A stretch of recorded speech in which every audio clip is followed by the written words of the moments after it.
Oh.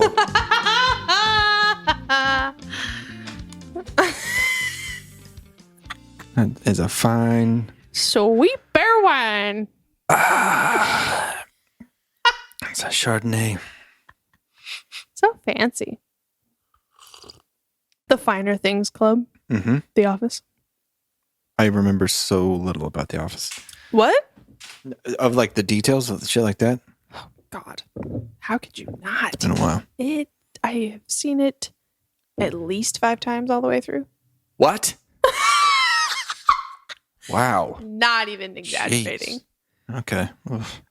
Maybe people don't need to know that. Let's not dwell there. Okay. Moving on. Welcome back. I'm Dan. I'm Lisa. This is Siblings in Zion, a podcast in which a brother and a sister who have found their way out of the Mormon church are Wandering in the wilderness. just, checking things out for what they really are. New eyes. Searching, reading the good books, fighting the good fight, having good conversations. And now we started recording them. You're welcome. Okay, here you go. So, one of the coolest things that I think either of us have done, and certainly have done together, is go to the wonderful country of Japan. The land of the rising sun. I have wandered through 47 of our 50 United States of America on tour with a great American rock band called Caddisfly, if you want to check them out. Good stuff. This was years ago. And I've been to Canada, but I've never been transocean. Right. Trans-Pacific. Across the sea. Or transatlantic. Or, Any of them. all the oceans. So Lisa, for most of the last year, has been in China teaching kids how to speak English. Sprickin' And English. she has learned a lot from them as well. Yeah, that was so good. Oh. And Which is why I'm going back. yeah, for sure. And it was also an opportunity for her to leave this nest, Get some space. get some space away from the indoctrination Mormonville and the / observation, family. and kind of be herself and figure out what that's Just like. blossom. Yeah. And then really, consider things. Yeah. Highly recommended. You wanted to give yourself that space and time to know for yourself before you really went down that path.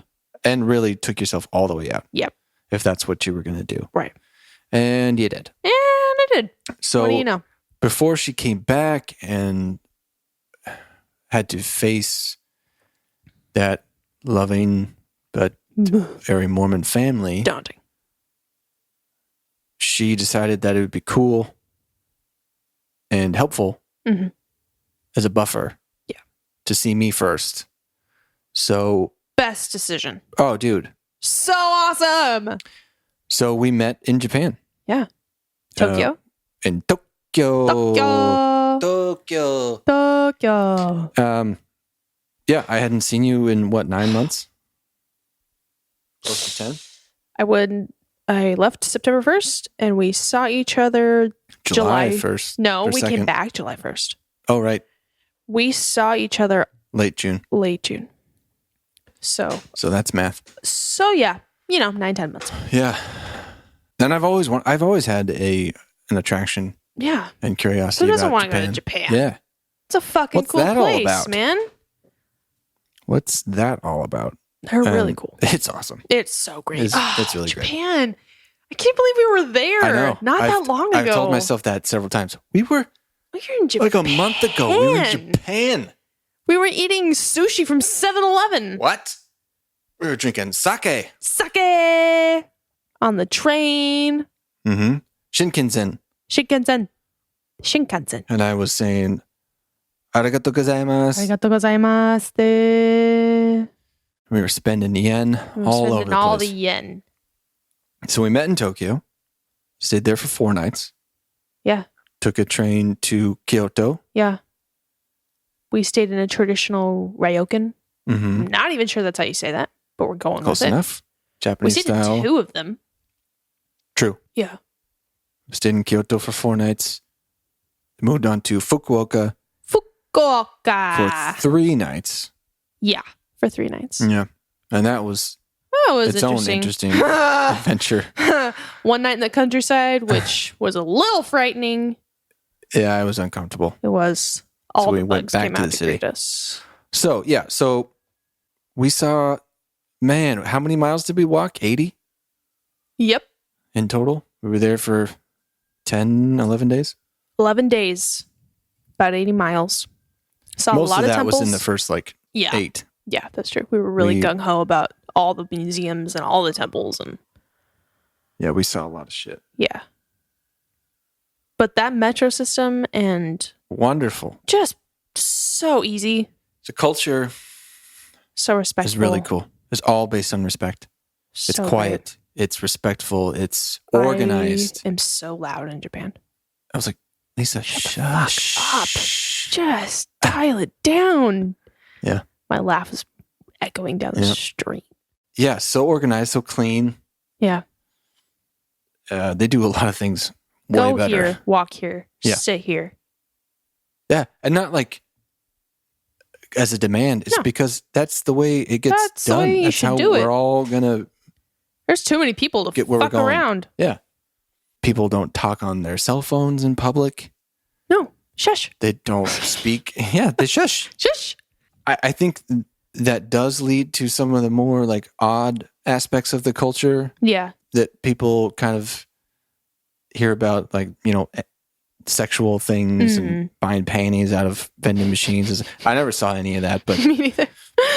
but vending machines were everywhere. They Most were. of them were just drinks, Yeah, so many drinks. tea, coffee,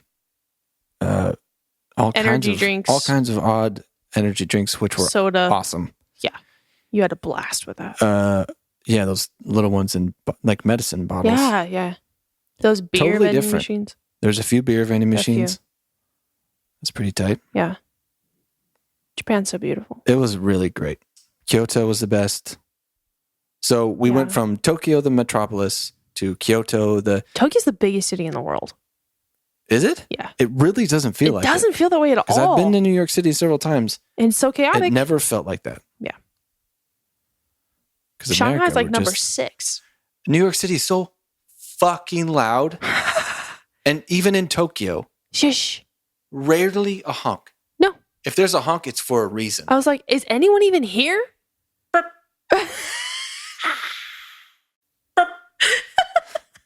And if there's an ambulance or a police car coming down, you can hear they're speaking.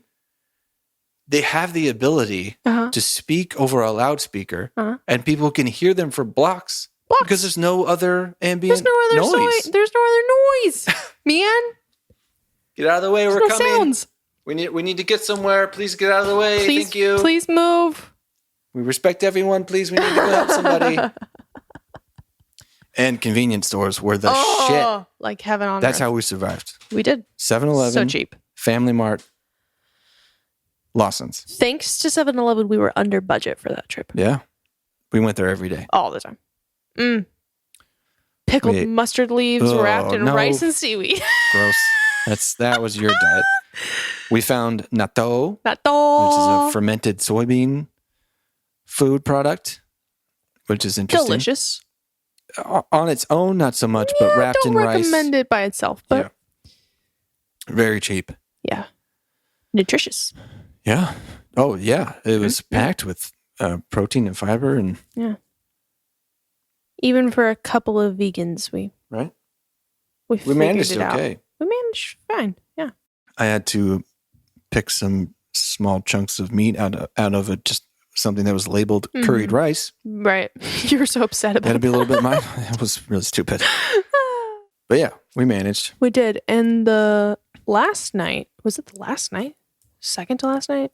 In Fukuoka, Tenjin City. We just having a ball in our nice hotel room. Yeah, so the idea was go to Tokyo, go to Kyoto, which is a city, but little. It still has a lot of old Japan. It used to be in the it. old capital. Yeah, And there's a lot of temples traditional everywhere. Yeah, what you think of old traditional Japan. All over the place. Yeah. It's a really nice mix. Yeah, it's great. Of modern and ancient. If you're going to go to Japan and you don't have that much time, Kyoto's just awesome. go to Kyoto. And their tourism is huge. Yeah. And then we went to Fukuoka, and the idea was to go to the seaside. Yeah, we just wanted to go to the beach. And just kind of get a little farther out and experience that, farmland and whatnot. And we certainly got there. Yep. And we got to this... A little too far out. Small guest house. Initially, it was quaint.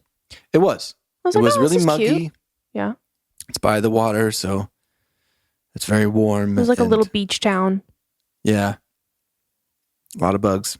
A lot of bugs. On the outside, but, we got inside, and we were hoping it would just be kind of wind down there before we have to go home. The big travel back. Right. And so we're settling in for the night. We're watching a movie. And I see a couple bugs on the windowsill.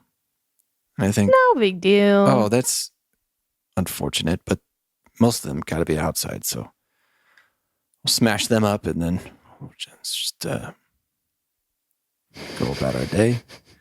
All right. And then I saw another one. And then there's one or two on the ceiling. Oh, no.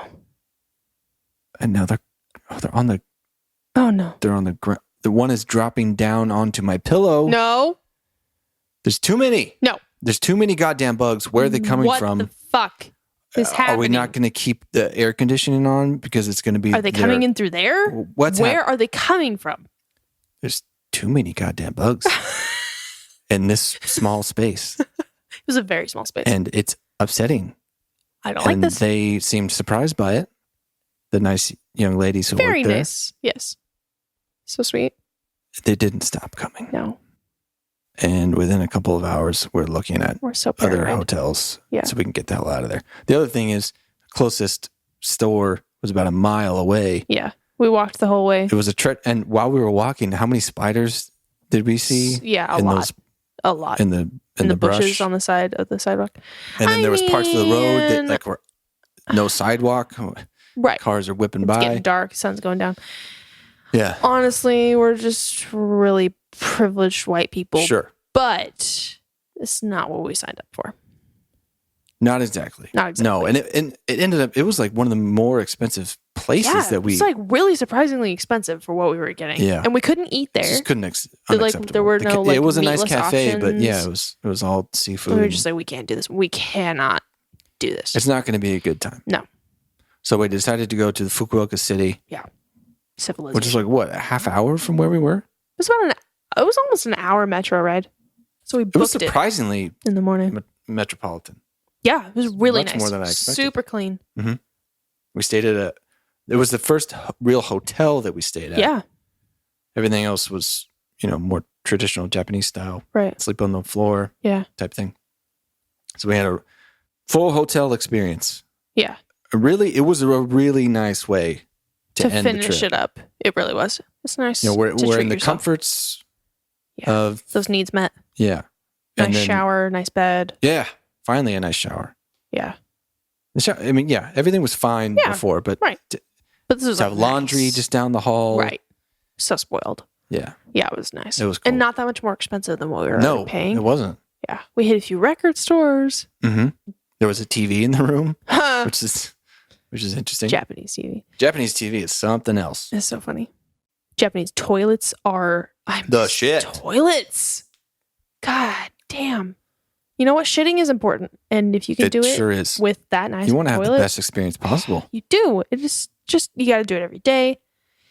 If your toilet seat is warm and there's water to clean you up, I mean, why are we not all doing this? And I was a little bit nervous to use it. I know we avoided it for a while. And the first time I did, I was like, how accurate is this thing going to be? Perfect. Dead on. Bullseye. Whoa. Jet stream. Okay. Okay. Seriously, it's so amazing. And they play you music if you want. Mm-hmm. Privacy. Because the walls are so thin. Yeah. If you want to dress it up a bit. Yeah. God, Japan. You do it. You just do everything do it so better. good, man. Some things were more expensive than others, but overall, it wasn't that expensive. Especially to be there. Liquor. It's a lot more accessible. Super cheap. Yeah, much more affordable. Those highballs. Your Highballs are the shit. Canned highballs are like the most popular canned drink in Japan. No. They're awesome and they're so cheap. Well, we saw a few art museums. We saw the Gustav Klimt we got some exhibit. I'm so glad that we were there for that. That was a nice surprise. Super crowded, but worth it. Yeah. Oh man, so crowded. So crowded. Yeah, we did a lot of really cool shit. So all of this preamble leads up to, this is actually where I got the idea to do this podcast. Right. Because we knew that when we got back, Lisa would be coming on the fundamentals to talk about her mission and her life growing up in the church. And we would do a couple of those episodes. And I thought, well, there's definitely going to still be more to talk about. And she and I have these awesome conversations all the time. We could totally just keep going. Just do this. And do it together. So I floated the idea to her and she was very receptive. And so that night we're sitting and talking and conversation gets going. And with that idea in mind, I just picked up my phone and I turned on my voice recorder and set it down and recorded us talking for about an hour. I'm completely oblivious. She had no idea. I'm just like, and so there was I listened to it and edited it down to, 15, 20 minutes of the kind of, it's just as a representation of the kind of things that we talk about and what has led us to doing this. So we talked about the idea of eternal progression, of testimonies, and the necessity of faith where things don't make sense. Yeah. Well, you just got to have faith that it's going to make sense later. And we talked about learning about the seer stone that Joseph Smith apparently used to translate the Book of Mormon, which is not the story that you're told. Definitely not. Growing up in the church. There is every depiction of Joseph Smith with the plates, he's got his hand on them as if he's reading them. Angelic.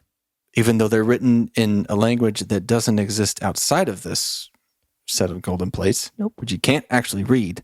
So what the fuck is he doing? What a poser. Like reading them by candlelight? I know, seriously. The 1800s. And how I learned of that through South Park. A lot of people did. Yeah. And when I first saw it, I was like, this is funny, but this doesn't sound like the story to me. Little did I know, it was much closer to the truth. And we also talked about garments and how even though Lisa was finding her way out, she still had to, for herself, to satisfy her own psyche, had to cut out the symbols stitched into them and burn them. Oh, no. Yeah. I felt like it would be kind of cool to kind of insert this into the episode as kind of a candid conversation. You're on candid camera. Candid to you more so than me, but just kind of an example of the kind of things, the kind of conversations that we have and have been having for 2 years now? Yeah. And we'll be having more of those conversations here on the show. So it was recorded on my phone, and I think there was an air conditioner we had going it going and stuff. So I mean, it doesn't sound like this here. Definitely not. But I dressed it up as best I could, and it is intelligible. So I hope you enjoyed that bit. Yeah. And we had a lovely time in Japan. Loved it. Go out there and see the world for what it is. It's pretty cool when you don't when you're not projecting. When you're just accepting it. Yeah. Well, living in the moment. All these people are cute, but they got it all wrong. I'm so sorry for them. I feel so bad for them. They don't even know. You don't even know. But yeah, we could talk a whole lot more about Japan, but yeah. Anyway, here's Lisa and I in the hotel in Fukuoka. This is the genesis of this podcast. Siblings in Zion. I'm Dan. I'm Lisa. We'll talk to you next time. Thanks. Time machine. Beep, boop, beep, beep, beep, beep, bop, bop, bop, bop.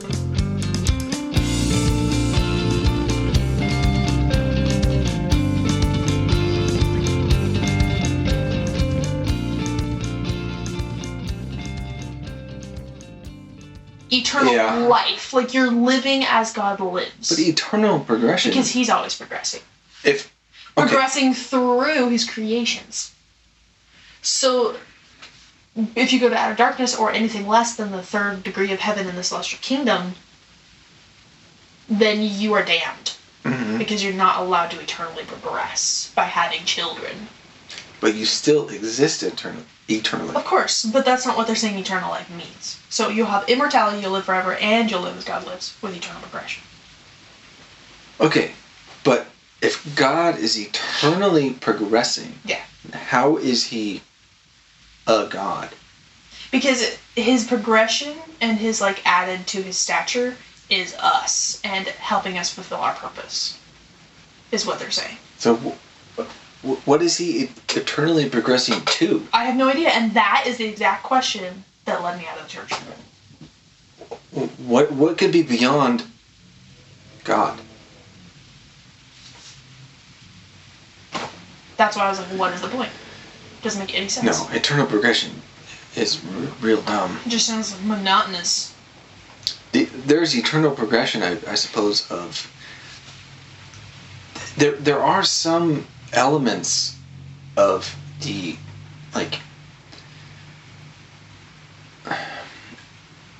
I would call... What would I call them? The stuff beyond the Book of Mormon, like the Pearl of Great Price stuff, in which there are some concepts that are thrown into Mormonism that do make sense outside of it. Mm-hmm. Eternal progression could be applied to the progression of the Big Bang, and the universe is eternal, always expanding. Yeah. So there's no end to the universe. Not only is there no end, it's always expanding. The end is always moving outward. Right. And they have confirmed that. The universe is expanding. As far as we know. Yeah. Nowadays I really restrict my use of the word no. Right. Understanding is all that we can really attach to anything. Right. This is what I understand. Yeah. That's true. Knowledge is something we all seek. Yeah. But knowing something... Yeah. Knowing or understanding how fallible our minds are. Right. It should be used very seldomly, I would say. Well, the thing is, in Alma 5, the chapter on faith. Go on. They talk about that exact thing you just said. That we have faith, which is a belief. Uh-huh. Without knowledge. It's believing without seeing. Sure.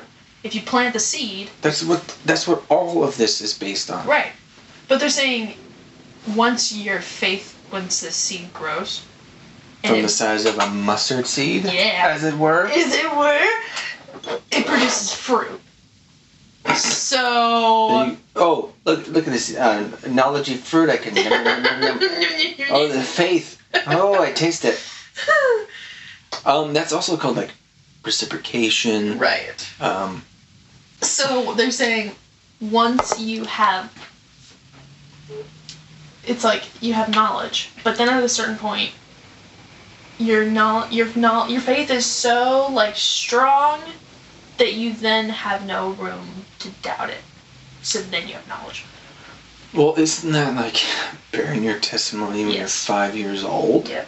And somebody is literally speaking your testimony into your ear for you to parrot through your fucking mouth when you're a child who doesn't know what you're saying or what it means or what this happening to you means in front of all of these people and the bishopric behind you. Yep.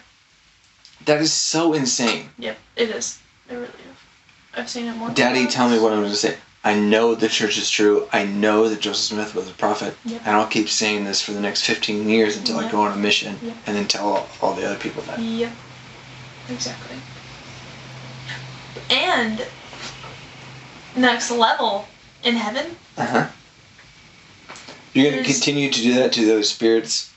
Yeah, that's also true after you're dead. And they're dead. You'll preach the spirits. In spirit prison? Yeah. But the other thing is, there's a scripture that talks about how there are 7 Christ-like attributes.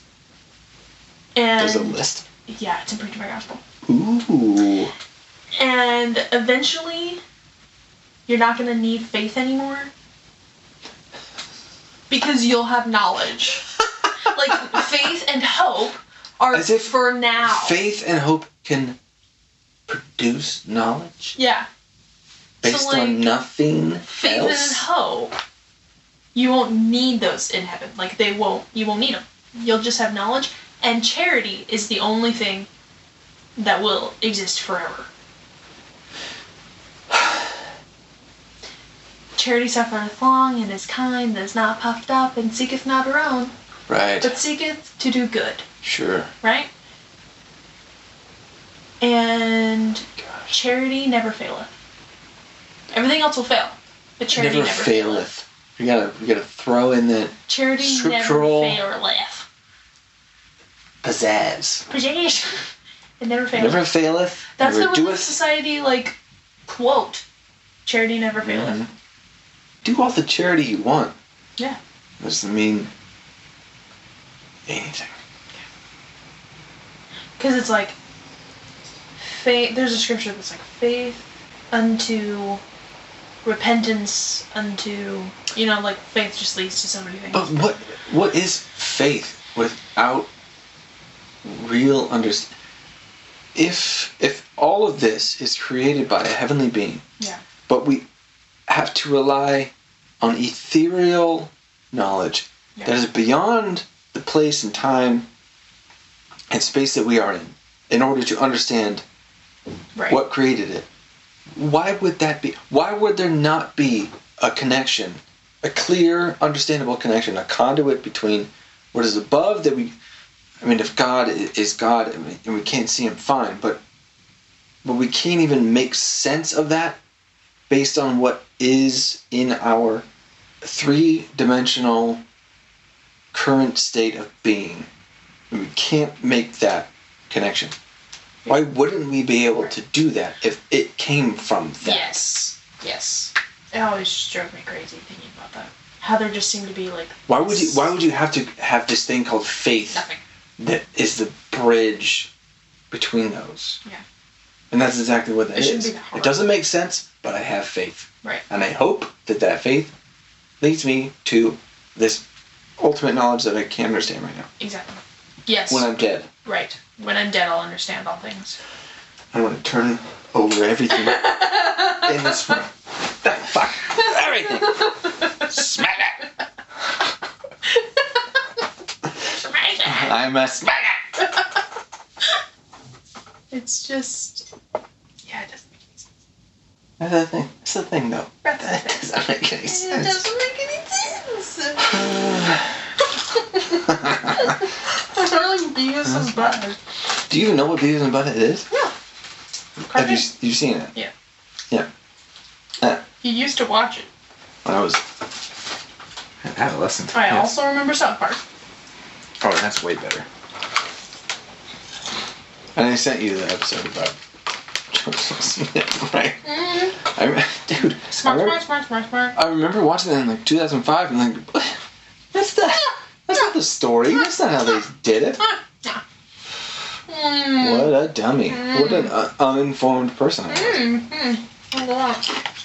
Turns out, they did take comedic liberties, but pretty much the gateway to a lot of people being like, wait a minute. Wait, what? Wait, now. What does a hat have to do with it? What does a hat have to That really is one of the most ridiculous things of all of it. Yeah. And if the church has to admit that, how do the members know that or understand that? Yeah. Joseph Smith looked into it at his peep stone. Yeah. And God showed him the words. Yeah. Even though he wasn't looking at the plates. Yep. Or they weren't even in the room. Nope. That's how much. So they were completely unnecessary. That's how much faith people have in Joseph Smith. No matter what comes forth. No. It's just like Joseph Smith was a prophet. So whatever he did was fine. Yeah, that's what he had to do. The scariest part is that I can still remember having that mindset of like everything he did. When was the first time you had ever even heard the story? That he looked into a hat? Yeah. Probably college. Really? Yeah. That I can. From who? Fully remember, like a Book of Mormon class, like my professor. Whoa. Yeah. I mean, I don't know that I remember learning about that before that. But when you heard that in the Book of Mormon class, you were like, oh, okay, we're increasing knowledge. Yeah, pretty much. It did not alarm me at all. Wow. No red flags. Wow. Yeah. It's really unfortunate. Because it's coming from a place of like academia and like just accredited, just. That's the problem with BYU. Yes, it is. Because they can get away with that. Yep. It is. This is an accredited class. You get credit for this class. Yeah. In an accredited college. Mm-hmm. People recognize funded my bachelor's degree. A religion. As authentic. And if they ever heard it, they're just kind of like... Ooh. Yeah. Yeah, it's pretty easy to be like, oh, okay. Yeah, well, but the plates are still there and necessary and all that matters, so... That's all that matters. They existed. Now they're with Moroni.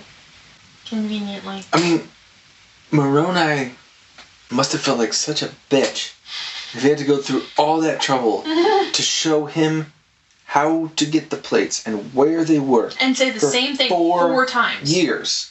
And then he didn't even have to look at them. Nope. Or have them. Nope. The whole time. Nope. I mean, just the first night, he said the same thing to him 4 times. Verbatim. 4 times in a row? Yeah, like, Joseph woke up, there was a pillar of light, Moroni was there, he gave them this message, then he went away. Then he came back, then he went away. Then he came back.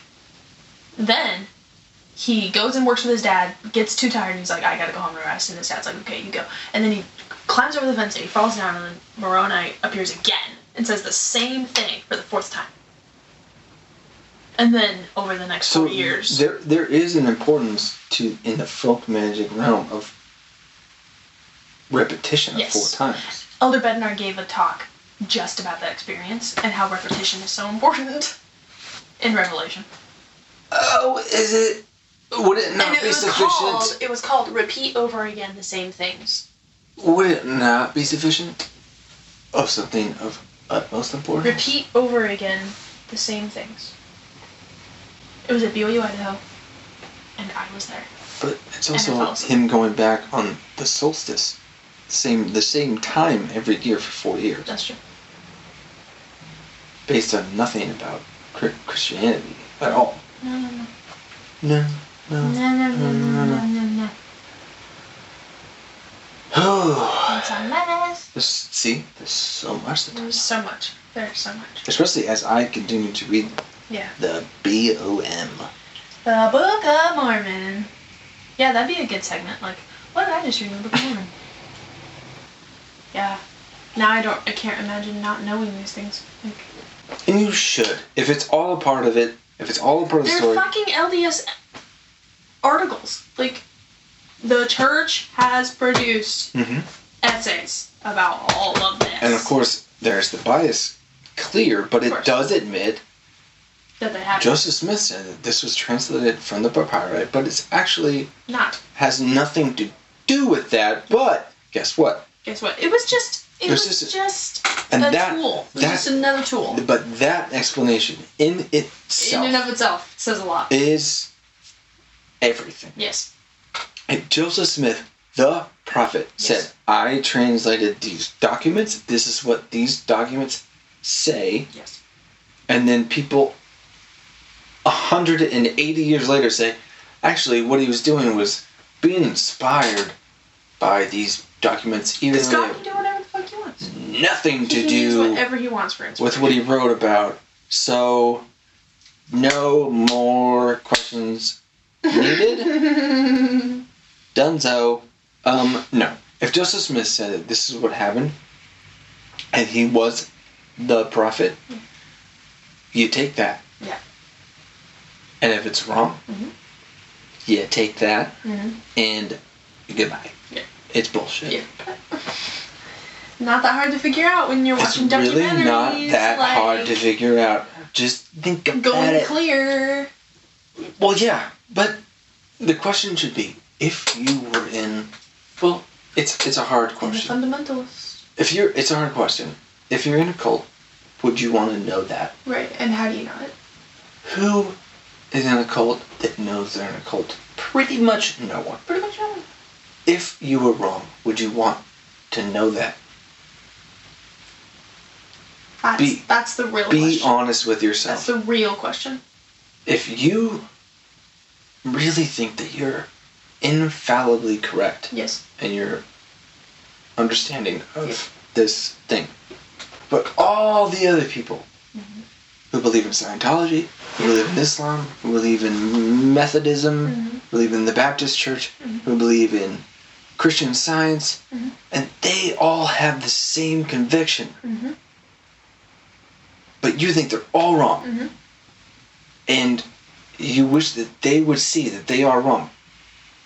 You have to give yourself, even if you wholeheartedly know or understand that you are right, you have to give yourself the benefit of the doubt and the ability to question, what if I was wrong? If they have to ask that question, you do too. Yeah. So ask that question. Exactly. And if you're not wrong, you will figure that out. Yes. And if you are, it will reveal itself so quickly. As long as you really ask that question. Yeah. It wasn't until I asked that question that anything changed. Yeah. And this is why I have hope in the rest of our family. It's because if you can do that, and you're the only person that I know that has, if you can really do that and come out the other side and show the other people, obviously I was with you. I was even with you. I was beyond you. Yes. And you came up to my level. Yes. But I honestly asked and inquired. Yeah. Did you pray? About what? In that interim period? Like if this is real? Yeah. Yeah. There was something I was gonna do, and I prayed and said, God, this is the last opportunity. If I'm doing the wrong thing, you gotta let me know, because I'm about to go shred my temple recommend. Or I'm about to go chop up all my garments and throw them away. Or, I can't remember exactly. But you still cut this shit out. I did. I couldn't, at that point, I was still, too brainwashed and too freaked out to not. And so I cut out all the little marks, and then I burned them. And then I threw them all away. I mean, isn't it so indicative of the cultishness that of the thing? So is that's what you have to do? Yeah. You have to cut out the marks of scared. the garments so that people don't make the connection between Masonry and Mormonism. If they find the fucking garments. No, but then they tell them it's just too sacred. It's too secret. Because if you take out the marks, they're not garments anymore. They lose their power. Well, guess what? They're just pieces of cheap ass cloth that you have to buy. Yes. Actually, some people take out the marks and then use them as dusting rags. Yeah. Which Yeah, it doesn't make any sense. Hey, guess what? I've been recording our conversation for about an hour. No, you haven't. Yeah. Are you freaking serious? Yeah. Oh my. You little sneaky guy. Oh my god. That's awesome. I know.